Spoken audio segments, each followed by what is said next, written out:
Mari kita lihat dulu ayatnya. QS Al-Araf ayat 196 berbunyi, "Sesungguhnya pelindungku ialah Allah yang menurunkan kitab Al-Quran, dan Dia melindungi orang-orang yang saleh." Ayat ini secara lahir menjelaskan tawakal Nabi kepada Allah.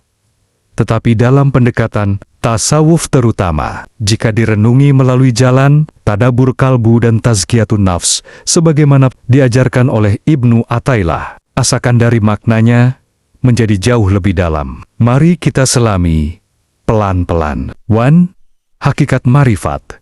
Allah sebagai wali sejati. Dalam ayat ini, Allah disebut waliyai pelindungku. Dalam tasawuf, kata wali bukan hanya pelindung secara duniawi, tetapi zat yang mengurus seluruh gerak batin manusia. Menurut pandangan hikmah Ibnu Athaillah, manusia sering merasa dirinya yang mengatur hidup, padahal yang mengatur hakikat perjalanan ruh adalah Allah. Seorang yang sampai pada marifatullah mulai sadar, tidak ada pelindung selain Allah, bahkan dari dirinya sendiri. Ketika ego nafs mulai luruh melalui tazkiyatun nafs, hati melihat bahwa rezeki dari Allah, perlindungan dari Allah, bahkan kemampuan beribadah juga dari Allah.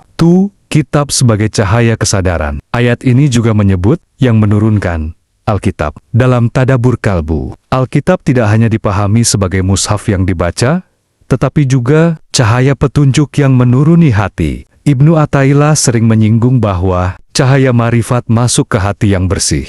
Jika hati masih penuh ria, ujub, cinta dunia, maka ayat Quran hanya berhenti di lidah, tidak turun ke kalb. Karena itu jalan tasawuf menekankan tazkiyatun nafs, penyucian jiwa. Sri, orang saleh dilindungi Allah. Ayat ini menyebut Allah melindungi orang-orang yang saleh. Dalam perspektif tasawuf, syalihin bukan hanya orang yang banyak amal lahir, tetapi orang yang hatinya bersih, niatnya ikhlas, tidak menggantungkan diri kepada makhluk. Ibnu Athaillah mengingatkan dalam hikmahnya, ketergantungan kepada makhluk adalah tanda masih butanya hati. Saat hati hanya bergantung kepada Allah, seseorang masuk dalam wilayah penjagaan ilahi. Ini bukan berarti bebas dari ujian, justru sering sebaliknya. Ujian datang, tetapi hatinya tetap tenang. 4. Tadabur kalbu. Perubahan kesadaran. Jika ayat ini direnungi dengan hati, maka muncul kesadaran batin. 1. Aku bukan pelindung diriku. 2. Amal bukan penjamin keselamatanku. Sri, hanya Allah yang menjaga. Kesadaran ini